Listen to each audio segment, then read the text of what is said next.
Makanya kebanyakan orang habis vaksin tuh pasti lapar terus ya Bu Dokter. Nah, ya, karena tubuhnya lagi berjuang.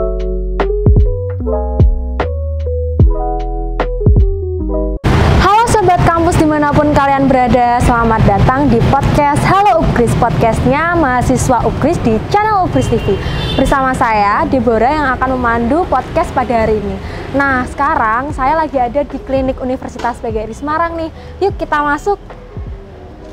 Selamat sore Ibu. Selamat sore. Silakan duduk. Enggak Ibu. Nah nih Sobat Upgris, kali ini kita bukan kedatangan tamu, tapi kita yang mendatangi tamu spesial kita. Ada Ibu Dokter Dian Ayu Zahrani nggih Bu. Zahraini. Oh Zahraini nggih. Beliau adalah dokter Upgris dan dosen PJKR dan ahli gizi. Bagaimana kabarnya Ibu hari ini? Alhamdulillah. Alhamdulillah. Baik. Sehat. Kesibukannya hari ini apa Ibu? Hari ini tadi habis praktek, kemudian bimbingan skripsi mahasiswa, harus ada rapat ini evaluasi vaksinasi yang diadakan Upgris. Nah Bu Dokter, ini kan vaksin ini sedang populer nih dan banyak masyarakat yang rela mengantri buat mendapatkan vaksin ini. Sebenarnya tuh apa pentingnya vaksin ini buat COVID-19 ini sih Bu Dokter? Oke, terima kasih atas pertanyaannya. Sebelum Bu Ayu jawab, Bu Ayu mau mengucapkan selamat dulu atas terselenggaranya vaksinasi massal yang dilaksanakan kerjasama antar Polri dan BEM Upgris yang telah terselenggara dengan sangat sukses kemarin ya. Hari apa itu? Jumat ya. Ya itu, alhamdulillah pesertanya juga antusias. Semuanya berjalan dengan lancar. Yang kedua, Bu Ayu mau sampaikan bahwa vaksinasi ini sebenarnya bukan hal yang baru. Jadi sudah lama dan sudah terbukti ya bahwa vaksinasi itu sangat efektif untuk mencegah bahkan untuk menghilangkan suatu penyakit menular. Contohnya sekarang ini Indonesia dan dunia telah dinyatakan bebas polio. Padahal dulu kan polio ini merupakan salah satu jenis penyakit menular yang tingkat kecacatannya tinggi ya. Kalau yang kelahiran 70, 80 mungkin masih banyak menjumpai hal tersebut akibat dari polio ini sendiri. Tapi karena keberhasilan vaksinasi itu sendiri, imunisasi itu ya, kemudian polio ini tahun 2014 sudah dinyatakan Indonesia itu bebas dari polio begitu. Jadi sudah bukan hal yang baru lagi. Nah, itu kalau sudah terbukti seperti ini ya memang harusnya kita dukung program vaksinasi ini semaksimal mungkin. Begitu ya Bu Dokter. Jadi untuk vaksin ini sendiri dalam menangkal virus sudah ini ya, karena dia akan menyebabkan munculnya kekebalan yang sifatnya spesifik, sifatnya aktif. Jadi tubuh akan dibuat membentuk antibodi yang spesifik untuk melawan virus itu, gitu. Dan itu imunisasi aktif itu hanya bisa muncul melalui dua hal, yaitu melalui vaksinasi dan yang kedua adalah melalui terpapar. Tapi siapa mau juga harus terpapar dulu baru bisa muncul antibodi. Ya kalau setelah terpapar bisa selamat atau setelah terpapar baik-baik aja kan nggak menjamin. Orang yang sekuat Deddy Corbuzier yang terkenal dengan healthy active lifestyle-nya aja kemudian pada saat terpapar aja bisa sampai drop seperti itu gitu. Berarti sangat penting buat COVID-19 ini ya Bu Dokter. Nah nih Bu Dokter, saya mau tanya, kemarin itu saya habis vaksin Bu Dokter. Nah tapi setelah vaksin itu badan saya tuh meriang, panas juga. Tapi anehnya tuh saya nggak pusing Bu Dokter. Itu apakah efeknya atau bagaimana, itu bisa dijelaskan Bu Dokter? Ya wajar ya. Jadi karena tubuh dimasukin oleh suatu zat asing, yaitu kemudian respon tubuhnya tiap orang itu berbeda-beda ya. bisa jadi kayak mbaknya tadi apa namanya munculnya hanya ringan gitu ya, tapi beberapa juga ada yang muncul demam, tapi banyak pula yang tidak merasakan seperti apa-apa karena tiap orang itu berbeda ya. Kalau kita berbicara tentang penyakit infeksi itu kita berbicara tentang segitiga infeksi. Ada yang namanya host, ada agent, ada environment-nya. Jadi kalau hostnya bagus, misalnya agentnya nggak terlalu agentnya nggak terlalu kuat, kemudian environment-nya bagus juga, maka agent yang masuk ke dalam host tadi nggak bisa membuat atau menurunkan atau menyerang host itu secara masif ya, tapi hostnya tadi bisa dengan kondisi yang bagus tadi bisa mempertahankan diri sehingga tetap baik-baik saja. Berarti tergantung imun tubuhnya ya Bu Dokter? Ya, betul. Ya. Nah nih, bagaimana cara kerja vaksin tersebut Bu Dokter? Aman tidak sih bagi tubuh kita ini? Ya jelas ya, dari misalnya ya pernah dengar ada yang berdampak itu hanya kalau insidennya ya pasti jauh lebih kecil dibandingkan yang yang baik-baik aja ya. Yeah.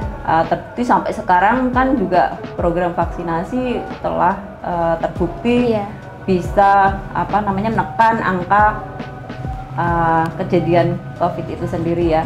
Jadi kalau dibilang aman ya aman gitu ya. Meskipun ada 1-2 kasus, tapi dilihat dari manfaatnya jauh lebih besar daripada yang misalnya ada yang sedikit ya ada berdampak dikit gitu. Nah nih Bu Dokter ini juga ahli gizi.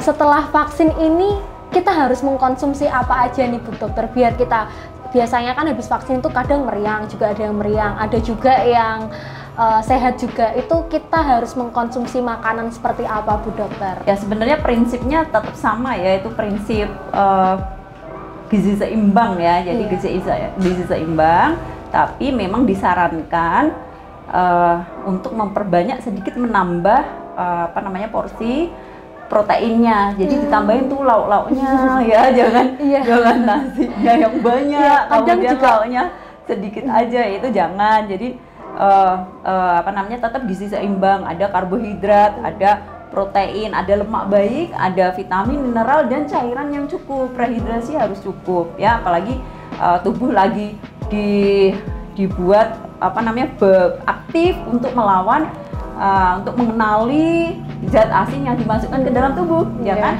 Nah itu harapannya yaitu lebih bergizi lagi, lauk-lauknya dibanyain ya, sesuai dengan kebutuhan energi yang dikeluarkan oleh orang tersebut. Cuman ditambah aja tambahan proteinnya itu ditambah itu. Makanya kebanyakan orang habis vaksin tuh pasti lapar terus ya Bu Dokter. Nah ya, karena tubuhnya lagi berjuang, makanya kita bantu itu istirahat, terus makan kita perbaiki ya. Jadi jangan lapar terus makannya ya sembarangan gitu, jangan ya. Nggak boleh junk food juga. Iya ya, betul. Nah ini Bu Dokter, siapa aja sih yang boleh divaksin dan siapa aja yang tidak boleh divaksin Bu Dokter? Ya, jadi COVID-19 ini sendiri kan juga kasus yang baru ya. Jadi dulu awalnya komorbid nggak boleh divaksin gitu, tapi semakin kesini justru terbalik tuh, yang komorbid justru malah sekarang diutamakan untuk divaksin. Karena apa? Karena pada saat komorbid terpapar dia akan kondisi tubuhnya akan mengalami penurunan yang biasanya sampai nggak baik gitu, sehingga justru komorbid sekarang vaksin. Dulu orang lanjut usia nggak boleh, malah sekarang orang lanjut usia dulu ya. Dulu pertama kali benar-benar dicari yang safe dulu, yang range antara umur 40 sampai 60 kayak gitu. Tapi sekarang semuanya kesini, oh ternyata aman.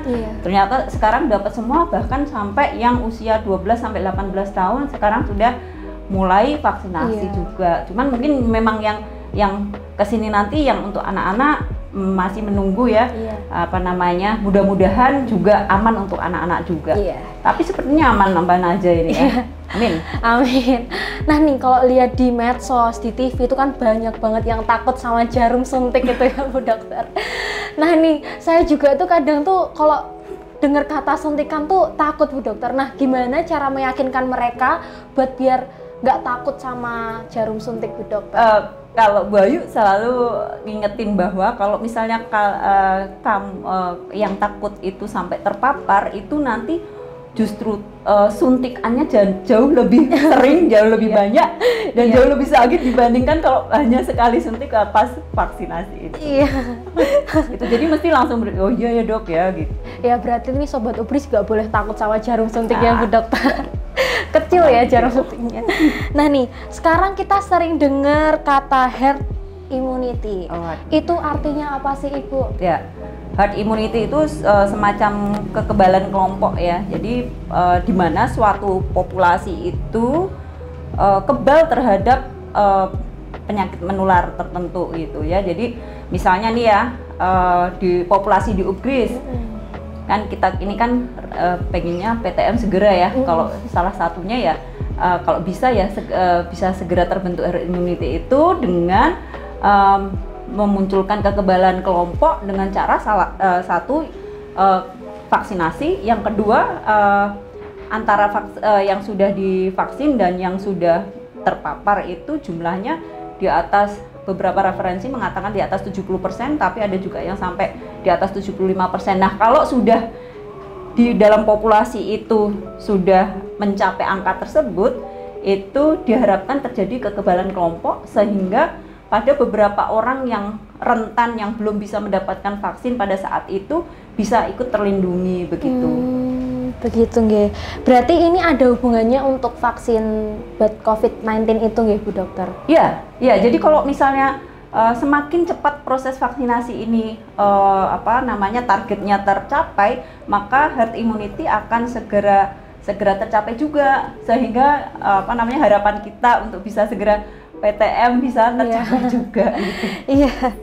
Nah nih Bu Dokter, peran mahasiswa untuk dalam mendukung tercapainya herd community ini apa Bu? Herd immunity ya? Herd immunity. Satu, sukseskan vaksinasi jelas. Kemudian taati prokes. Yang ketiga, perbaikan kondisi kesehatan diri sendiri juga. Jadi satu, diri sendiri juga dipikirkan, kemudian komunitasnya juga dipikirkan dengan cara misalnya menyukseskan vaksinasi itu sendiri dan menjaga lingkungan itu dengan cara menaati prokes itu tadi. Gitu. Oh ya Bu Dokter, mahasiswa yang sudah vaksin kedua ini apakah sudah dinyatakan aman atau belum Bu Dokter? Jadi gini, tadi ya Bu Ayu selalu bilang ada 3 keberhasilan pencegahan penyakit infeksi menular itu dari host, agent, dan environment. Jadi kalau 3-tiganya ini kita jaga, insya Allah COVID ini segera segera punah, segera hilang lah. Nah, itu kalau hanya vaksinasi saja, tetapi prokesnya tidak ditegakkan, kemudian lingkungan juga tidak mendukung, itu nanti putar-putar terus. Jadi putar-putar terus, hanya vaksinasi, saya sudah vaksinasi tapi tetap bergerombol, tetap tidak menjaga, ya tidak pakai masker, tidak menjaga jarak. Ini nanti khawatirnya virus tadi bisa bermutasi. Nah, untuk memutuskan itu ya kita putuskan ini tadi yang namanya segitiga infeksi ini tadi. Jadi orangnya juga sudah divaksinasi, virusnya juga kita cegah biar nggak bermutasi, lingkungan kita buat herd immunity dan lingkungan yang baik. Jadi ketiganya berjalan dengan baik, pandemi selesai insya Allah. Amin, ya. Semoga cepat selesai ya. Nah ini Bu Dokter, apa pesan mahasiswa yang belum vaksin nih Bu Dokter, biar mereka segera cepet-cepetan vaksin ya Bu Dokter? Dicari tahu dulu, dia nggak mau vaksin, bukan belum vaksin itu karena apa gitu. Kalau memang karena tidak mau, ya tidak peduli, itu namanya dia egois. Karena sebenarnya pada saat dia tidak mau, itu artinya dia sedang tidak memikirkan tidak hanya dirinya sendiri tapi juga membahayakan orang lain gitu. Jadi pesan cari tahu dulu penyebabnya apa. Misalnya takut, ya udah takutnya karena apa dulu. Kalau kayak tadi jarum ya dikasih tahu. Kalau terpapar itu lebih banyak tusukannya dibandingkan 1 kali tusukan. Atau kalau memang belum tersedia, sekarang kan sudah kemarin aja di Umbris melaksanakan vaksinasi massal. Alhamdulillah berhasil ya. Banyak yang membantu, bahkan tidak hanya mahasiswa, juga masyarakat umum bisa ikut terlibat di dalam vaksinasi massal tersebut gitu. Segera vaksin ya, vaksinasi gitu. Terus Sobat Umbris harus vaksin biar nanti pandeminya cepat selesai. Amin, ya, betul. Nah, terima kasih Bu Dokter atas waktunya hari ini. Sama-sama. Semoga selalu sehat. Amin, sama-sama. Semoga tetap selalu cantik ya Bu Dokter. Kamu juga. Terima kasih ya Bu Dokter. Oke Sobat Kampus, sampai jumpa di podcast selanjutnya. Juga ikuti terus podcast menarik lainnya. Jangan lupa like, komen, dan subscribe di channel Umbris TV. Dan pastikan kalian menonton channel ini terus ya. Dadah.